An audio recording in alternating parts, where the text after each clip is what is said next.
न्याय के देवता माने जाने वाले शनि देव की जयंती शनिवार को चित्तौड़गढ़ एवं जिले भर में श्रद्धापूर्वक मनाई गई। इस अवसर पर विभिन्न मंदिरों में शनिवार सवेरे से ही भक्तों के आने का सिलसिला आरंभ हो गया एवं रात्रि तक विभिन्न मंदिरों में श्रद्धालुओं का तांता लगा रहा। और यह भी एक संयोग रहा कि शनि जयंती के दिन शनिवार भी है एवं इस कारण भी इस दिन का महत्व काफी अधिक बढ़ जाता है। चित्तौड़गढ़ जिले के कपासन उपखंड क्षेत्र में स्थित प्रसिद्ध शनि मंदिर में इस अवसर पर हजारों की संख्या में भक्तजन उमड़ पड़े, जिन्होंने शनि भगवान के दर्शन किए। मेवाड़ के प्रसिद्ध शनि धाम श्री शनि महाराज आली में शनिवार को शनि जयंती के अवसर पर श्रद्धालुओं का सैलाब उमड़ पड़ा। दर्शन के लिए सवेरे से लेकर रात्रि तक लंबी लंबी कतारें देखने को मिली। इस दौरान विभिन्न धार्मिक अनुष्ठान, शोभा यात्रा, 56 भोग जैसे कई कार्यक्रम आयोजित किए गए। गाने गाजे बाजे के साथ शनि देव की शोभा यात्रा निकाली गई, जिसमें बड़ी संख्या में भक्तजनों ने भाग लिया। न्याय के देवता माने जाने वाले शनि देव की जयंती चित्तौड़गढ़ में भी विभिन्न शनि मंदिरों में कई आयोजन के साथ मनाई गई। सैंती स्थित शनि मंदिर के साथ ही गंभीरी पुलिया स्थित शनि मंदिर एवं अन्य शनि मंदिरों में इस अवसर पर कई कार्यक्रम आयोजित किए गए। धार्मिक मान्यताओं के अनुसार इस दिन सूर्य देवता और छाया के पुत्र शनि देव का जन्म हुआ था। इस पर्व को शनिश्चरी अमावस्या और शनि अमावस्या के नाम से भी जाना जाता है। इस दिन कर्म फलदाता शनि देव की पूजा करना अत्यंत फलदायी होता है। मान्यता है कि शनि देव की पूजा और आशीर्वाद से व्यक्ति के जीवन में खुशी, सुख, समृद्धि, सफलता और अच्छी सेहत बनी रहती है। शनि जयंती के दिन शनि देव की पूजा करने से शनि दोष, साढ़े साती और ढैया जैसी परेशानियों से भी राहत मिलती है। विभिन्न शनि मंदिरों में सवेरे से ही श्रद्धालु पहुँचने लग गए। इस अवसर पर मंदिरों में सरसों के तेल का दीपक जलाए जाने के साथ ही शाम के समय पीपल के पेड़ और शमी के पौधे के पास दीपक भी जलाया गया। कई भक्तों द्वारा विशेष रूप से दक्षिण दिशा में दीपक जलाया गया। शनि जयंती के दिन शनिवार होने के कारण इसे शनिवार और शनि अमावस्या का दुर्लभ महासंयोग माना गया। जिन जातकों की कुंडली में शनि की साढ़े साती या ढैया चल रही हो, उनके लिए इस दिन पाठ पूजा करना विशेष रूप से लाभदायक माना जाता है। इस कारण ऐसे भक्तों का भी तांता लगा रहा, जिनके द्वारा गरीबों एवं जरूरतमंदों को काले तिल, काले वस्त्र, उड़द की दाल और लोहे के बर्तन दान किए गए। शनिवार को वट सावित्री व्रत, शनि जयंती और ज्येष्ठ अमावस्या का दुर्लभ संयोग भी रहा। शनि अमावस्या के अवसर पर चित्तौड़गढ़ के सांसद सीपी जोशी एवं निम्बाड़ा के विधायक श्रीचंद कृपलानी ने भी बाड़ी स्थित चमत्कारी श्री शनिदेव मंदिर में पहुंचकर दर्शन किए। इस अवसर पर यहां भी बड़ी संख्या में दिन भर भक्तों का तांता लगा रहा। भाजपा का 2 दिवसीय प्रशिक्षण शिविर रविवार से चित्तौड़गढ़ जिले के श्री सांवलिया में आरंभ होने जा रहा है। इस प्रशिक्षण शिविर में सांसद, जिले के विधायक एवं अन्य कई पदाधिकारी भाग लेंगे। प्रशिक्षण शिविर की सभी तैयारियां पूरी कर ली गई है। व्यापार महासंघ की वार्षिक बैठक का आयोजन किया गया और इस बैठक में सुनील जागेदर को पुनः अध्यक्ष के रूप में निर्वाचित किया गया। इस अवसर पर बड़ी संख्या में व्यापारी मौजूद थे, जिनके द्वारा कई तरह के सुझाव दिए गए। नगर विकास न्यास द्वारा लाखों रुपए की लागत से चित्तौड़गढ़ के समीप सेमलिया से भंडारिया के बीच गत वर्ष सड़क का निर्माण करवाया गया, लेकिन कुछ महीनों बाद ही सड़क की स्थिति यह हो गई कि सड़क लगभग गायब हो चुकी है। जहां तहां केवल पत्थर ही पत्थर दिखाई दे रहे हैं और इस सड़क के उखड़ने को लेकर नगर विकास न्यास की ओर से बड़ा हास्यास्पद जवाब दिया जा रहा है कि यह सड़क भारी वाहनों को झेल नहीं पाई, इसके कारण कुछ महीनों में ही टूट गई। तो क्या जो अन्य सड़कें हैं जहां की भारी वाहन न जाने कितने ही गुजरते हैं, तो क्या उन सड़कों की स्थिति गुणवत्ता की बात करें तो वह अलग होती है, और यह अलग निश्चित रूप से इसमें कहीं न कहीं घटिया क्वालिटी का उपयोग भी किया गया। चित्तौड़गढ़ के समीप स्थित सेमलिया गांव से भंडारिया को जोड़ने के लिए गत वर्ष लाखों रुपए की लागत से नगर विकास न्यास द्वारा सड़क का निर्माण करवाया गया था। बताया जाता है कि लगभग 75 लाख रुपए खर्च कर यह सड़क बनाई गई थी, लेकिन कुछ महीनों बाद ही यह सड़क उखड़ने लगी।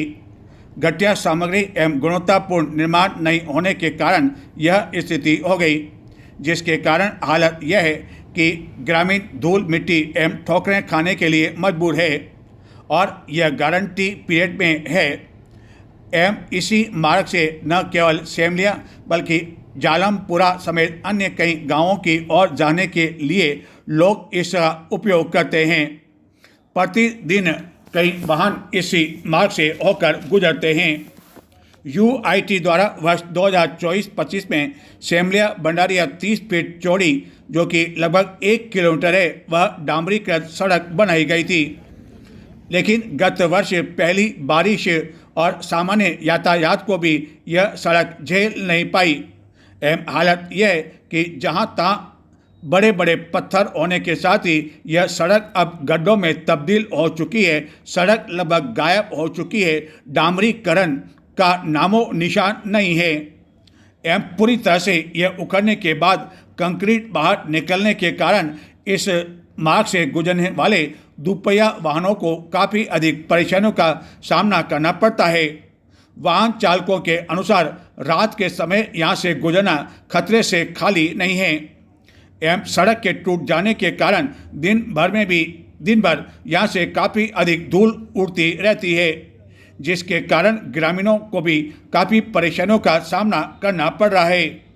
एवं इस पूरे मामले को लेकर ग्रामीणों द्वारा कई बार UIT को यह शिकायत की जा चुकी है कि इसमें गुणवत्ता का ध्यान नहीं रखा गया, और UIT एवं संबंधित ठेकेदार ने इस ओर ध्यान नहीं दिया। घटिया डामर और कम मोटाई की परत बिछाई गई एवं समय रहते जब ये सड़क का निर्माण करवाया जा रहा था, तब भी UIT के संबंधित अधिकारियों ने इस ओर ध्यान नहीं दिया, जिसके कारण यह हालत उत्पन्न हो गई। और अब नगर विकास न्यास की ओर से इस बारे में हास्यास्पद जवाब दिया जा रहा है।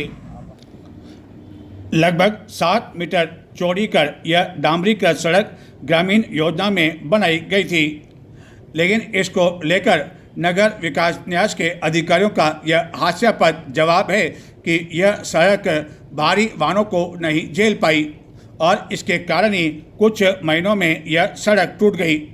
वहीं उनका यह भी कहना है कि ओछड़ी के समीप जो टोल नाका है, उसी टोल को बचाने के चक्कर में बड़ी संख्या में प्रतिदिन भारी वाहनों का इसी मार्ग से आवागमन होने लगा, जिसके कारण यह सड़क जल्दी टूट गई। सवाल यह उठा है कि 75 लाख रुपए इस 1 किलोमीटर सड़क के नाम पर फूंक दिए गए, तो क्या संबंधित ठेकेदार एवं अधिकारियों को यह पता नहीं था कि इस सड़क का उपयोग वाहनों के लिए किया जाएगा, न कि पैदल चलने के लिए। एवं कई ऐसे मार्ग जहां से प्रतिदिन इसके मुकाबले सैकड़ों वाहन प्रतिदिन गुजरते हैं, लेकिन वह अभी भी गुणवत्ता की हालत में हैं। तो फिर ऐसे क्या कारण रहे जिसके कारण कुछ महीनों में यह सड़क टूट गई और इसकी गुणवत्ता की पूरी पोल खुलकर सामने आ गई। हालांकि UIT द्वारा यह कहा जा रहा है कि यह पीरियड यानी कि गारंटी अवधि में है, तो क्या जिस ठेकेदार द्वारा इस सड़क का निर्माण करवाया गया उसी के द्वारा बिना किसी अतिरिक्त पैसा UIT से लिए फिर से यह सड़क उसी स्थिति में तैयार की जाएगी जैसे कि पिछले वर्ष बारिश से पहले की गई थी।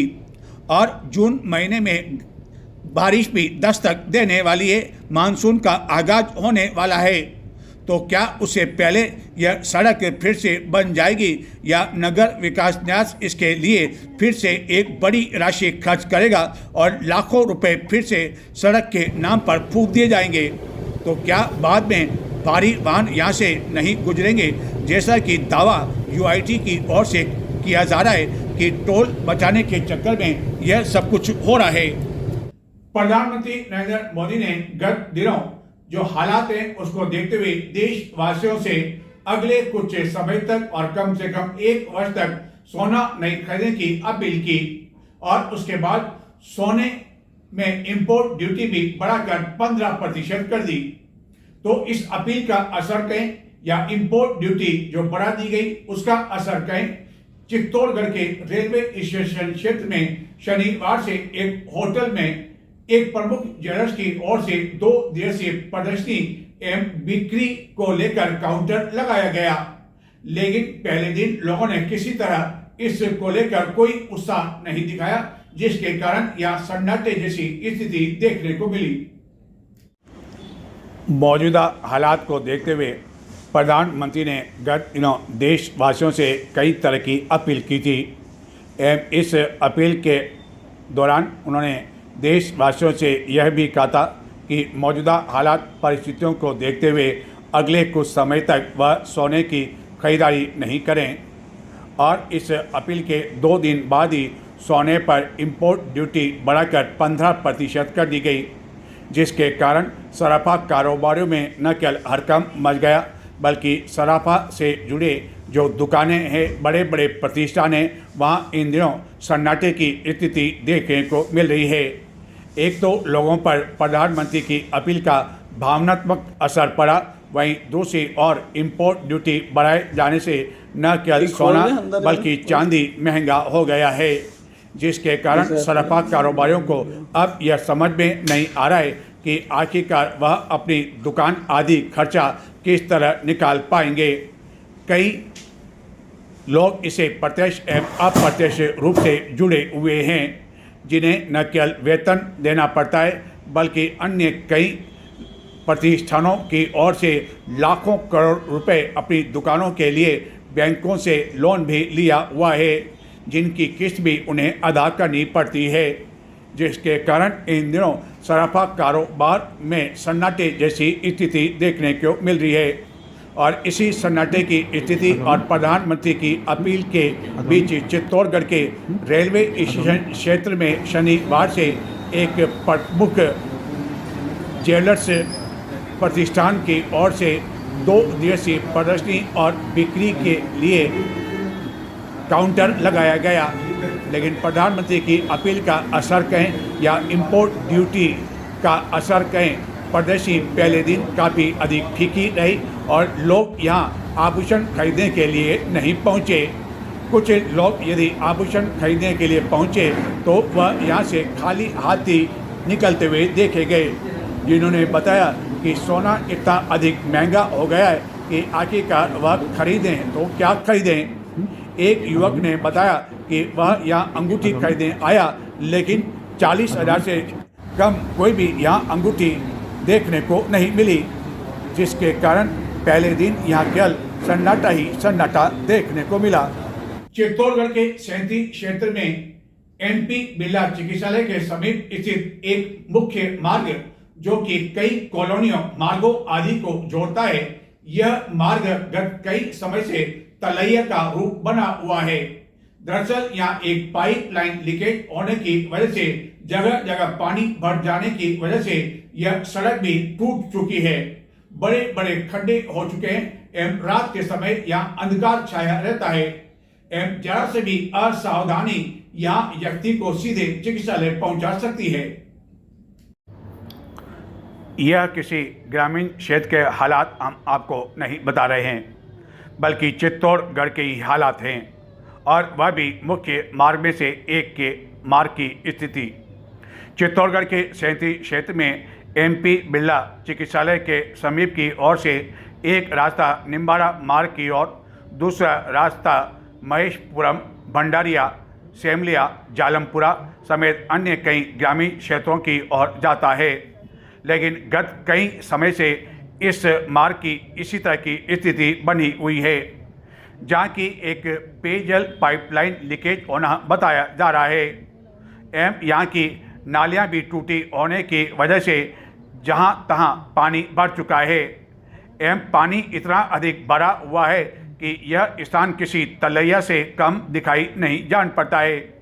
जबकि प्रतिदिन यहाँ से न केवल चौपहिया वाहन बल्कि कई दुपहिया वाहन गुजरते हैं, लेकिन जहाँ तहाँ पानी भरा होने के साथ ही यहाँ असंख्य छोटे बड़े खड्डे हो चुके हैं, जिसके कारण यहाँ से गुजरने वाले वाहन चालकों को अपने वाहन काफ़ी अधिक सावधानीपूर्वक चलाने पड़ते हैं। और रात्रि के समय तो यहाँ से गुजरना किसी जोखिम से कम नहीं है, क्योंकि एक और जहाँ बड़ी संख्या में असंख्य खड्डे एवं काफ़ी अधिक पानी भरा होने के साथ ही अंधकार की स्थिति बनी रहती है और जरा सी असावधानी किसी भी वाहन चालक को सीधे चिकित्सालय पहुंचा सकती है।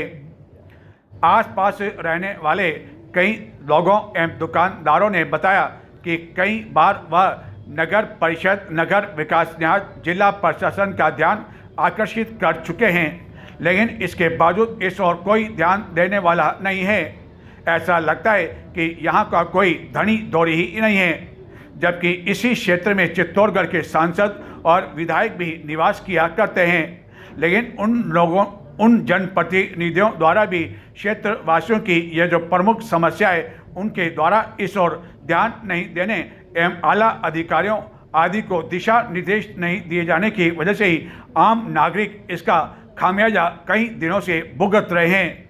और वह भी ऐसी स्थिति में जबकि स्वच्छता सर्वेक्षण को लेकर केंद्रीय टीम इसी महीने या जून महीने के पहले सप्ताह में चित्तौड़गढ़ आने वाली है, तो क्या नगर परिषद ने यह सब कुछ उनके लिए छोड़ रखा है कि वह यहां आकर मूल्यांकन करें कि चित्तौड़गढ़ के हालात तो यह हैं जिसमें हम सुधार नहीं ला सकते हैं और जितने अंक केंद्रीय टीम को देने हैं वह दे सकते हैं।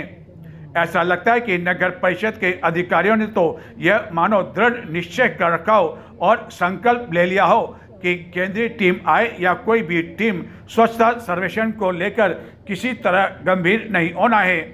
यदि गंभीरता होती तो कम से कम इस मुख्य मार्ग की सूद ली जाती, लेकिन इसका खामियाजा गत कई समय से लोग न केवल भुगत रहे हैं बल्कि इसके कारण कुछ दुर्घटनाएं भी हो चुकी है। चित्तौड़गढ़ के महेशपुरम में गत कई दिनों से नील गाय, जिसे कि रोजड़ा भी कहते हैं, उनके झुंड विचरण करते हुए देखे जा सकते हैं, जिसके कारण लोगों में भय की स्थिति व्याप्त है, जिनका कहना है कि अब तो वह झुंड के झुंड घरों के बाहर भी विचरण करने लगे हैं, जिसके कारण वह घरों को खुला भी नहीं छोड़ सकते एवं दिन भर उन्हें दरवाजे बंद रखने पड़ते हैं।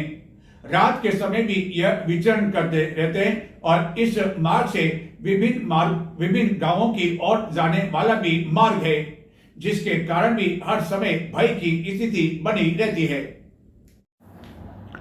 यह कोई वन्य क्षेत्र नहीं है या वह ग्रामीण इलाके नहीं है जहाँ की आए दिन नील गाय, जिसे कि रोजड़े भी कहा जाता है, वह आ जाते हैं। यह स्थिति है चित्तौड़गढ़ में ही महेशपुरम की, जहाँ की गत कई समय से झुंड के झुंड नील गाय विचरण करते हुए देखे जा सकते हैं, जहाँ की कई घर भी बने हुए हैं एवं यहाँ रहने वाले लोगों का कहना है कि कई बार तो यह नील गाय इतनी अधिक यहाँ झुंड में आ जाती है, जिसके कारण दिन के समय भी उन्हें अपने मकान के दरवाजे बंद रखने पड़ते हैं, न जाने यह नील गाय कब उनके घरों के अंदर प्रवेश कर जाए। एवं प्रतिदिन यहाँ से कई वाहन भी विभिन्न मार्गों के लिए गुजरते हैं एवं इन नील गाय की वजह से कई बार ऐसे हादसे हो चुके हैं, जिसके कारण वाहन को जहाँ नुकसान पहुँचा वहीं वाहन चालकों को चोटें भी आई है। कई बार हाईवे पर भी इसी तरह के वाहन दुर्घटनाग्रस्त हो चुके हैं, लेकिन अब तो चित्तौड़गढ़ में ही इस तरह की स्थिति देखने को मिल रही है। महेशपुरम में जहां झुंड के झुंड यह नील गाय विचरण करते हैं, उसके आसपास कुछ दुकानें भी हैं इन दुकानदारों का कहना है कि उन्हें भी दिन भर भय बना रहता है, न जाने कब नील गाय उन पर हमला कर दें।